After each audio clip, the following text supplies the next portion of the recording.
ಯಶವಂತಪುರ. ಯಶವಂತಪುರ. ಬೆಂಗಳೂರಲ್ಲಿ ಹುಟ್ಟಿ ಬೆಂಗಳೂರಲ್ಲೇ ಬೆಳೆದಿರೋದಾ? ಇಲ್ಲ, ನಮ್ದು ತಮಿಳ್ನಾಡು, ನಮ್ಮ ತಾಯಿ ಮನೆ. ಅಲ್ಲಿ ಇವರು ಎಷ್ಟು ವರ್ಷ ಆಯ್ತು ಬೆಂಗಳೂರಿಗೆ ಬಂದು? 50 ವರ್ಷ. 50 ವರ್ಷ ಆಯ್ತು. ಇಲ್ಲೇ ವೋಟರ್ ಐಡಿ ಎಲ್ಲ ಇಲ್ಲೇ ಇದೆಯಾ?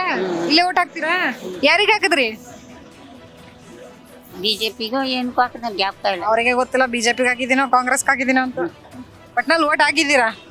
ಹೆಂಗಿದೆ ಜೀವನ? ಏನು ಹೂವು ಮಾರಿದ್ರೆ ಉಂಟು, ಇಲ್ಲ ಅಂದ್ರೆ ಇಲ್ಲ. ಜೀವನ ಅದೇ. ಹೂವು ಮಾರಿದ್ರೆ ಉಂಟು, ಇಲ್ಲ ಅಂದ್ರೆ ಇಲ್ಲ. ಹೆಂಗಿದೆ ಹೂವಿನ ವ್ಯಾಪಾರ? ವ್ಯಾಪಾರನೇ ಇಲ್ಲ ಇವತ್ತು. ಯಾಕೆ ವ್ಯಾಪಾರ ಇಲ್ಲ? ಏನು ವ್ಯಾಪಾರನೇ ಇಲ್ಲ. ಮತ್ತೆ ಹೆಂಗೆ ವ್ಯಾಪಾರ ಇಲ್ಲ ಅಂದ್ರೆ ಜೀವನ ನಡ್ಸೋದು ಹೆಂಗೆ? ಏನ್ ಮಾಡಕ್ಕಾಗಲ್ಲ. ಏನೇನ್ ಅಮ್ಮ ಫ್ರೀ ಬಸ್ಸಲ್ಲಿ ಎಲ್ಲೆಲ್ಲಿ ಹೋಗಿ ಬಂದ್ರಿ? ನಾನು ಎಲ್ಲಿ ಹೋಗಿಲ್ಲ, ಮಾರ್ಕೆಟು ಯಶವಂತಪುರ ಅಷ್ಟೇ. ಯಾಕೆ? ಎಲ್ಲಿ ಅಲ್ಲ, ಫ್ರೀ ಬಸ್ ಇರೋದು ನಿಮಗೆ ಅಲ್ವಾ? ಸುತ್ತಾಡ್ಬೇಕು ತಾನೆ ಎಲ್ಲ ಆರಾಮಾಗಿ. ನಾನು ಹೋಗಿಲ್ಲ. ಮತ್ತೆ ಏನ್ ಬೇಕಮ್ಮ ನಿಮಗೆ? ಏನ್ ಬೇಕು? 2,000 ರೂಪಾಯಿ ಕೊಡ್ತಿದ್ಯಾ? ಏನ್ ಮಾಡಿದ್ರಿ 2,000 ರೂಪಾಯಿನ?